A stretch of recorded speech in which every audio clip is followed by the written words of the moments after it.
Welcome to the Complete Story Series, and I take trade paperbacks and single issues and I break them down into digestible bites before reading them back to you, all kinds of dramatically helping you understand what's going on in your favorite stories. Today we're going to be covering more Super Sons. In this storyline, you're going to meet up with an evil Batman who has come back in time to mess with the Super Sons. It's called Super Sons of Tomorrow, but if you are curious about this evil Batman, no spoilers in the intro, I'll give you the video in which he was first introduced in the description down below. Once again, if you enjoy this video after you watch it, please consider giving us a subscription and click that little bell icon so that you can be notified when we actually give you videos. It was a quiet night at Wayne Manor as Bruce Wayne sits in his study reading a book. Not long ago, the Bat family had to fight off a future version of Tim Drake, one who had taken the Batman mantle and claimed the destruction of the world by a select few had come to pass. He had traveled back in time to prevent it from happening, and together the Bat family managed to hold the future Tim back until Hyper Time ultimately pulled him back to his own timeline. However, as Bruce reads his book, he begins to sense something, and he looks out his window to see a large bat-shaped figure coming his way. Before he even has a chance to react, future Tim breaks through the window, telling Bruce, "Hello." Tim kicks Bruce back, and he asks, "Didn't expect me back so soon, did ya? That hyper time just swallowed me up." Tim then kicks Bruce in the face and picks him up, throwing him into a wall. Bruce groans in pain as he gets up, wiping the blood from his nose, and he says, "I'm gonna take a guess that there's another mission about the timeline needing to be saved. And the only way for your plan to succeed is for someone to die. You should know that I can't let that happen." Seconds later, Tim is thrown through the wall into the bathroom where Tim grabs a sink, bashing it over Bruce's head. The two go back and forth, hitting and kicking each other, grabbing onto anything that isn't bolted to the ground, giving them an upper hand. As the fight continues to make its way to the kitchen, Bruce flips Tim over the counter, and Tim rolls off, telling him, "I'm not going anywhere until I get what I came for." Bruce tells him that he's gonna have to get through him if that's the case, and Tim says, "I know," and he throws a knife into Bruce's leg. Tim charges and tackling him to the ground, and the two go back and forth,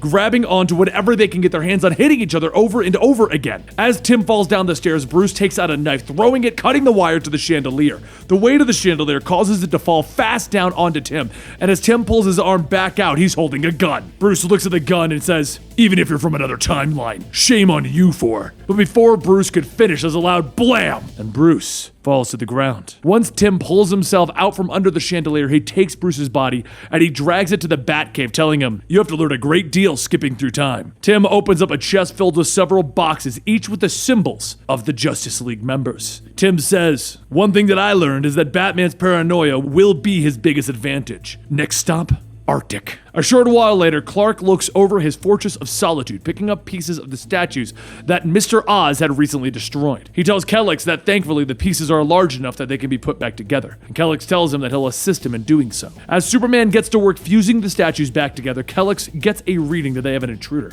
A Homo sapien has breached their fortress.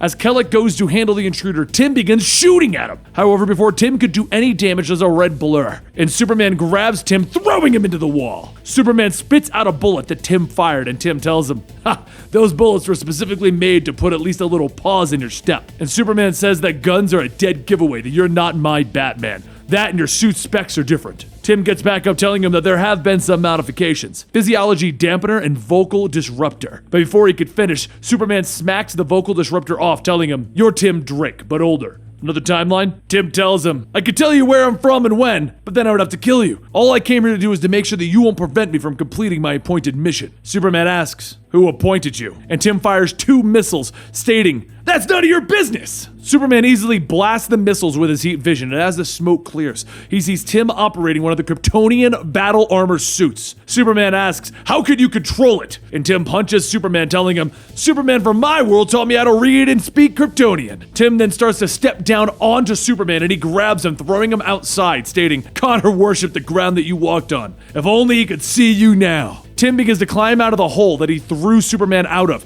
and Superman's eyes begin to glow red, and he flies over, ripping apart the battlesuit, throwing Tim to the ground. Superman begins to walk over, asking, "What are you here for now? I read Batman's reports on your last little visit." Tim pushes a button on his glove, telling him, "Something much bigger than you." Before Superman realizes it, though, a red cage starts to wrap itself around him and contain him. Superman tries to beat against the glass, but Tim tells him, "It's no use. That cage is lined with red kryptonite." Superman yells, "This isn't over! Batman will," and Tim stops him, telling him, "No, he won't, and neither will Superman. I'm sorry to say this, because there's no more time. To save our world, I have to kill Superboy. Later that night in Metropolis, Tim looks over his point of entry in the apartment building of Jonathan Kent. He fires an anchor into the wall, but before he can launch a hook into it, his arm begins to become distorted. He shouts as he tries to regain control of his body, stating that Hyper Time is trying to pull him back again, but he can't leave yet. He's got to keep it together. He focuses, flexing his arm until the distortion goes away and quickly fires the hook into the connecting anchor. Once he crosses the gap, he opens the window to Jonathan's room,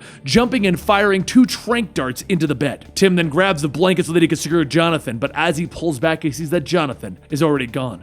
Lois hears the noise, opening the door, asking if everything's alright, but that's when she sees Batman standing there. Tim shoots another tranq dart into her neck, telling her, shush. Meanwhile, over in New York City, Damian and his team Titans battle against the villains known as the Hangmen. Damian calls out that they don't have to hold back on these assassins, and just as he says that, each Titan begins to get taken down. Just before the villains can finish the Teen Titans off, there's a red-blue blur that shoots by, bouncing into each of the 5 Hangmen. Only a minute later, Gar tells Wally that was a good job he did taking out Breathtaker. Gar says that he wasn't the one on Provoke, he was busy with Shocky. Little Jiu-Jitsu mixed in with his secret tactics. Starfire says, wait, if Kid Flash and Beast Boy didn't stop them, then who did? Damian pulls out a small flare and he fires it into the air, telling Starfire to do him a favor. The flare goes off in the sky and someone begins to cough, and Damian finishes stating, catch Superboy. A second later, Jonathan comes crashing down onto Starfire, and as she catches him, she tells him not to worry, she has him. Later at Titans Tower in San Francisco, Damian tells Jonathan that they've been over this before. He's not a Teen Titan! That is, unless a majority vote is passed. Jonathan says that after the Cracklow stuff, he promised he'd take him on a mission once a month. That was 3 months ago, Damian! Starfire asks him if that's true, and Damian says that, I never officially said that. I only said that I would keep you focused. And Jonathan yells, so you lied! You never had any intention of bringing me! But just then a voice comes in over the intercoms telling them that he has full control over Titan Tower. There's no escape from this room. Gar looks back and sees Tim on the screen asking, is that Batman? And Damian tells him, it is most definitely not. That's Tim Drake, only older from a different timeline. Raven asks, why didn't you mention this as the leader of the Teen Titans? And Damian tells her, because it was a Bat family problem. Tim gained control of the system since they were his original design. That being said, he's here for one thing, and that's to prevent a future that he knows is gonna come. Tim tells Raven, go ahead, project my memory so that they can all see that I'm telling the truth. That way they know it to be genuine. Images begin to appear, and what they see is an older version of Tim, Damian, and Jonathan. Lines were crossed, actions were taken. Jonathan flew into the sky, unleashing an uncontrollable blast. There was destruction, suffering, and millions dead. Jackson Hyde asks, what did we just see? And Raven explains that it was a vision of Metropolis destroyed, millions died, all because of Superboy. From another room in the tower, Tim shouts, this is the definitive future! And that's the one I'm here to fight and stop. Suddenly a black liquid shoots out, hitting John, and as Wally runs to the door, he's electrocuted, knocked away. Starfire quickly begins to blast the liquid off, but the more that John fights against it, the more it begins to cover him. As panic begins to set in, John shouts, asking for someone to help him, and his eyes begin to flare, and Tim says, no, it's too soon! And John shoots an uncontrollable heat blast from his eyes. Damian shouts, we have to get out of here! Fly with everything you've got or it's gonna kill us! Jonathan rockets through the building, telling Damian, tell my mom and dad I'm sorry! And John climbs higher into the sky, with his powers beginning to erupt, releasing a powerful explosion. Raven quickly creates a barrier, telling Wally to strengthen it with the Speed Force, but as the energy begins to come back, it blows up the entire tower roof. Meanwhile, in a different time and place, 3 people watch on a monitor, and as it pings, the woman says, Tim's cloaking device has been disrupted by something massive, and one of the men asks, Cassie, is he dead? And she responds, stating, she can't get a read on his vitals. And the man then says, what should we do, Connor? And Connor says, what Titans do, Bart. We find him and we bring him home, together. As Titan Tower begins to burn to the ground, the blast knocked all of the Titans out except for Damian and Tim. Tim gets up looking around, telling him, my cloaking device has been damaged in the blast, but this is the prototype Titan uniforms. Maybe I can use them to forge a new identity and become untraceable again. Damian, though, begins to back up, checking the computer to see the vital signs of the other members. The computer tells him that there are life signs for all of the Teen Titan members. Though unconscious, they are strong and accounted for. Damian then asks to give him the location of Superboy now, and moments later, Damian takes his submarine and goes into the water to pull Jonathan out. All the while, Tim is working on his new costume, stitching together many of the prototype suits. He says, from the rising sun came a bat out of hell, but I am now savior. Back with Damian, he begins to head out, and he asks Jonathan if he's alright. Jonathan sulks, telling him, "No! What if I had hurt someone?" And Damian says, "Just relax, I checked the vitals, everyone's fine. Unconscious, but you didn't kill anyone. What happened to you wasn't your fault, you were pushed to the edge. But the Titans aren't the problem right now, it's Tim Drake. He had every intention of killing Batwoman if he hadn't been pulled out of our timeline. He'll do the same thing to you." Damian then starts working on the computer, and Jonathan asks, "Who are you trying to reach with the comm link?" And Damian tells him, "Our fathers. Even though I said I would never call them, they should know that Drake is back. But I can't reach them either." Jonathan begins to look around himself, asking, "What was that anyway? That power, where did it come from?" And Damian says, "I'll look into Batman's files. I know that Superman has a solar flare. A solar flare is something that Superman can control and use for good, but you, given the mixed DNA, you might not be able to control it like your father." Jonathan then says that he won't be responsible for killing innocent people in this time or any other. And Damian tells him, "I won't let that happen.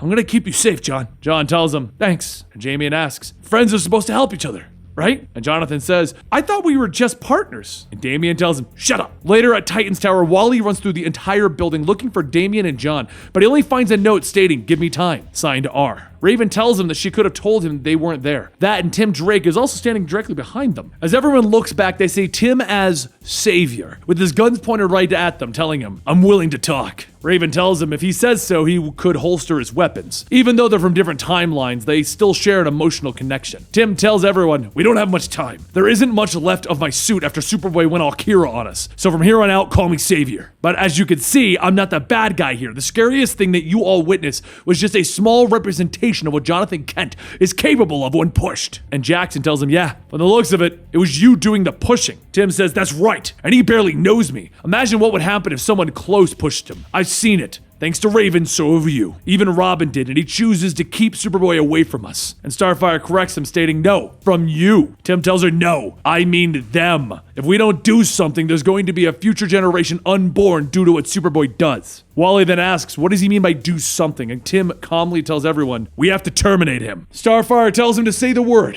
She wants him to say it out loud so that everyone knows what he's implying. And Tim says, "We have to kill Superboy. And if Damian gets in the way, we have to kill him too." Jonathan asks, "What if we get in your way?" And Tim tells him, "I'll do what I must." And Starfire then says, "We will too." Gar separates the two of them, stating, "Let's dial it down the drama here for a second. First, no one's gonna kill anyone. However, I am inclined to believe Tim's motivation given Superboy's little fireworks show." Raven then says that they'll depower him so that they can contain and help him. Those are the options for someone who hasn't unleashed his powers to commit a crime. If Tim can agree to these terms, they'll help him. After a few moments of silence, Tim says, "I agree. But if we're gonna do something, we have to leave now." And Starfire tells him, "Robin said to give him time, so we're gonna give him time." However, at that exact moment, the hyper time begins to pull away at Tim's arm, and as his hand disappears, it starts to appear somewhere else. Over in Titans of Tomorrow headquarters, a blue light shines over the room, and Cassie shouts that the time phase is activating. Just then, Tim's hand begins to appear, and Bart quickly grabs a hold of it, trying to pull Tim back.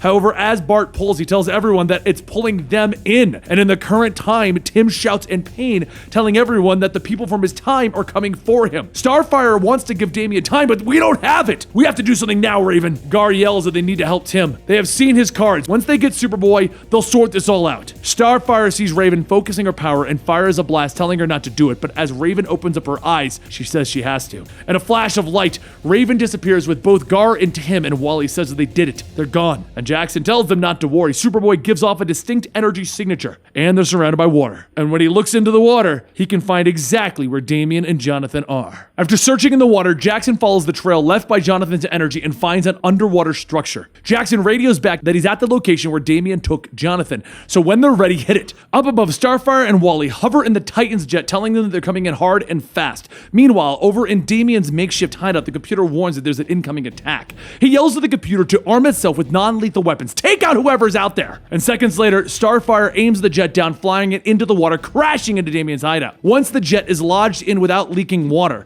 Starfire and Wally jump out and they begin to make their way through the facility. Just as the Titans start to move in, both Jonathan and Damian spring out of the vents ready to attack, with Starfire telling Damian to wait, but Damian fires his grappling hook and wraps it around Jackson Hyde. Jonathan then shoots by, grabbing Wally's legs out from underneath him and says, "I'm really sorry I have to do this." And then Starfire fires a blast into Jonathan, allowing Wally to free himself to take on Damian. Damian shouts to Jonathan not to hold back his punches. "We need to stop them from taking you." And then Wally runs circles around Damian, and just as he stops, he grabs Damian from behind, telling him that he made a mistake letting him get close. And Damian says, "No, You did exactly what I wanted you to do. This gas is something special that I've been working on in case we have to fight evil speedsters. I call it slow-mo. Jackson continues to struggle with the grappling hook, but as he flexes his muscles, he breaks free, shouting, "I've had enough of this." He creates 2 water spouts that shoot out of the ground, crashing into Damian and Jonathan, ultimately stopping them from attacking. As the 2 boys sit down, Starfire asks, "Now can we please talk?" And Damian tells her, "We're not handing Jonathan over." Wally tells him, "Yeah, neither are we." And Jackson then adds that Raven and Beast Boy chose a side, just didn't happen to be theirs. After a few minutes of explaining their plan, Damian shouts, asking, "Is it the best you could think of? Knocking them out?" And Starfire tells him yes. It's the only way that Raven could not track you guys. Wouldn't you agree, Superboy? Damian continues to yell, but Superboy punches and knocks him out. And says, "Actually, I don't agree, but before you knock me out, here's the coordinates of the fortress. It's the safest place that I can think of." Jonathan then holds up his fist and says, "I'm not exactly excited about this. Just make sure to add some speed to this, Kid Flash." Wally grabs Jonathan's fist and tells him, "Sure, no problem." And then crack! A short while later at the Fortress of Solitude, Jackson and Wally move Damian and Jonathan inside, and after grabbing a piece of ice, Jackson changes it to water to wake them up. Damian wakes up shouting, "What the heck? No smelling salts handy?" And as the 2 of them get up, everyone looks around at the destruction. The Starfire says that she hates to say it, but it doesn't appear that this is the bastion of safety that he had hoped for. Damian says that he knew they shouldn't have come here, but while Jonathan flies around, he notices something outside. He rushes out there to find his father, Superman, still trapped in the cage that Tim had set up for him. He touches it, asking what happened, and Superman tells him to get back. His powers will be weakened if he gets any closer. Jonathan hits it with his heat vision, trying to free his father, but as everyone gets closer, Superman tells them to get Jonathan away. He then tells Jackson to push this chamber under the ice. It's the only way. As everyone begins to pull Jonathan away from his father, he screams, "Let me go! Once I'm a safe distance away!" And once he's a safe distance away, Superman tells Jackson to do it. Jackson places both of his hands on the ground and the ice begins to splinter. As Superman tells him, "You have to be brave." As Jonathan watches the cave fall beneath the surface, he screams, releasing a wave of energy. Below the surface, the pressure pushed against the cage is enough to break it, allowing Superman to free himself. He flies back out from under the ground and he yells to Jonathan, but through Jonathan's anger, he can't hear him. He thinks his father is gone. He thinks that Tim did this, and he thinks he's about to kill millions. Superman tells everyone that Jonathan is in some sort of trance. He's creating some kind of emotional superstorm. Just then, Raven appears with Gar and Tim once she's got a lock on Jonathan's emotional level. But before they can even fully appear, Superman charges at Tim, asking him, "What have you done?" Superman squeezes on his head and Tim tells him, "Same solar flare power that you do, but because he's half human, he can't control it. You have to let this happen. If Superboy dies here today, millions can be saved." But just then, there's another flash of light, and inside it is Connor, Cassie, and Bart, the Titans of tomorrow. Wally asks who's that, and Cassie tells them that they're here to bring back their teammate. While Bart tries to control Tim's hand, he says that this thing's got a mind of its own, and it led us to some kids that are about to go boom. As Jonathan's solar flare starts to gain power, Cassie uses her lasso to try to keep it from expanding, and tells everyone that they shouldn't be standing around. Titans together! Gar turns into a giant octopus, and he positions himself on the top of the orb, while Cassie tells Raven to try and contain the blast. Superman calls out to the Flashes to start running counterclockwise so that they can try and reverse the polarity. But while everyone works together to try and stop Jonathan from going out of control, Superman looks at Tim, telling him, "I don't have time to deal with you. I'm going inside of the flare and I'm gonna get him out." But before he goes, Connor stops him, telling him, "Wait, who's inside of there?" And Superman tells him, "My 10-year-old son, Jonathan. I have to save him." Both Superman and Connor look at the ever-expanding orb, and Connor says that they are going to save him. He failed them once. He's not going to let this happen again. They both race to the center of the flare, and Tim feels himself being pulled back again by hyper time, and he says that they are willing to sacrifice themselves to save him. Damian then jumps on the back of Tim's head, shouting, "This is all your fault! You screwed up the timeline, and they're all going to be killed because of you!" Tim throws Damian off, telling him that he knows what to do now. He'll save them all and take the power with them. Just then, as Tim's body is sucked into hyper time, he begins to absorb the blast, telling everyone to stop. He'll handle this. As the portal to hyper time opens, Tim is pulled inside along with the solar flare, and as the blast begins to fade, Superman picks Jonathan up, and Jonathan asks what happened. Superman tells him that he has made things right by giving all he had to save him. As the portal begins to close, everyone sees Tim inside and many events happening throughout time, but then in one last flash, that portal disappears. Everyone begins to get back up, and Gar asks, what did they just see? And Raven tells them that they saw a version of Tim sacrificing himself for them. Wally then asks all of those images, were they the past, present, or future? As Superman says that that's another question that needs answers. In all of this action, we've never been properly introduced. Who are you all, and why are you wearing my S? Connor tells him that he doesn't know him yet, but once he told him that when it comes to time travel and alternate realities, the less they say and do, the better. Superman tells him, that sounds like good advice. We're very sorry for the loss of. But Cassie stops him, telling him, Tim Drake isn't dead. He's now everywhere and everywhen. Damian then says that he has so many questions. This way they can learn about. But Cassie stops him, telling him, that's exactly why we can't stay. Whatever is coming your way, you need to figure it out on your own. Jackson then asks, how are they going to get back? And Bart says that the residual reverse. Wally says that they can use the same speed force that they came in on, like a time tether and slingshot back, right? And Bart laughs, telling him, haha, not bad. Both Superman and Connor shake hands, and Bart starts to race around until he creates a portal for them to return home in. Once the three disappear, Gar says that he thinks he knows the blonde. Wish they had gotten names. And Wally smiles, telling him, I got something better than names, and he pulls out his phone, showing that he got a selfie. Pretty cool, right? Right before they phased out, little souvenir. Raven grabs the phone, blowing it up, asking, do you want to compromise the timeline and more lives? And Wally laughs, stating, you know, I can just re-download that from the cloud. And Raven snaps, this is not a time to be joking. A version of Tim Drake, someone that all of us are close to, just sacrificed himself in front of all of us less than a minute ago. And you want to smile and take selfies? Wally sighs, telling her, I'm sorry. I really wasn't thinking. I just got caught up seeing another flash. Superman then directs Jonathan and Damian away, stating that it seems that they've got some things to clear up. Excuse us. And a short while later, back at Wayne Manor, Bruce begins to open up his eyes and he sees Alfred waiting with breakfast. He asks, how long have I been unconscious? Alfred pours him a glass of orange juice, telling him that he must have had a dream. Bruce says, dream, huh? Back at the Fortress of Solitude, Jonathan and Damian look at Clark, who's standing there for 5 minutes without saying a word. Damian whispers, what is he thinking about? This is all done. Can we go home now? As Superman tells him that he's not so sure that he agrees with everything being wrapped up. Jonathan points to his ear, stating, superhearing, remember? And Damian scoffs, stupid powers. Clark then says that he may have to reassess this partnership of theirs. Damian seems to be a catalyst for some far-flung future maelstrom that ends up engulfing my son. So Damian should understand my concern about you guys going out and doing your crime fighting. Damian says that they're talking about a possible future, not one set in stone. As Superman tells him, yes, but if he can do something to make sure that it doesn't happen as a father,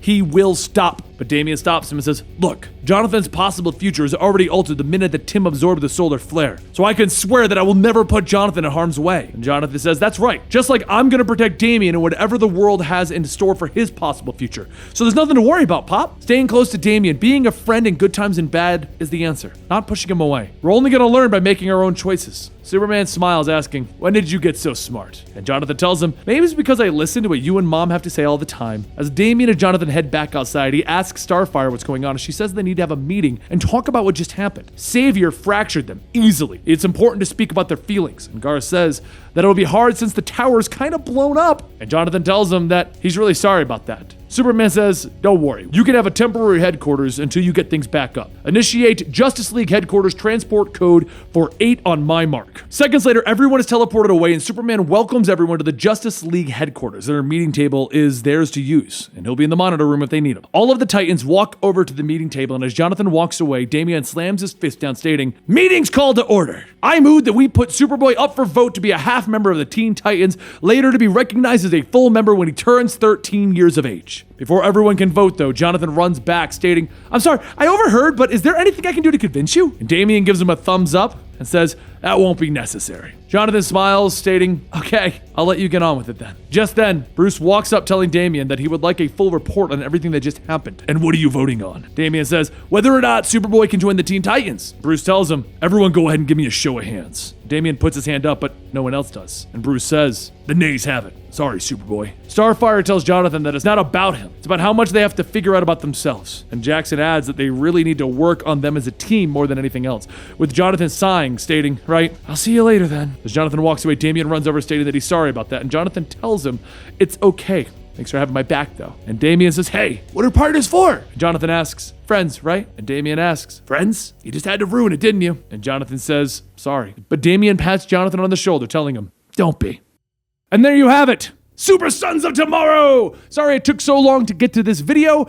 It just kept getting bumped because more important things are coming up due to the movies, but I do want to officially apologize to you guys. Now, keep in mind, we also have a Patreon, patreon.com/Comicstorian. It's there that we kind of handle a lot of behind-the-scenes footage, bloopers, and we do things like podcasting. The podcast will get you things like Comicstorian Weekly, where you can hear our opinions on all of the comic books that came out this week. Just something to consider if you got some spare time or you think that we're worth hearing from. Anyway, I'll see you guys next time right here.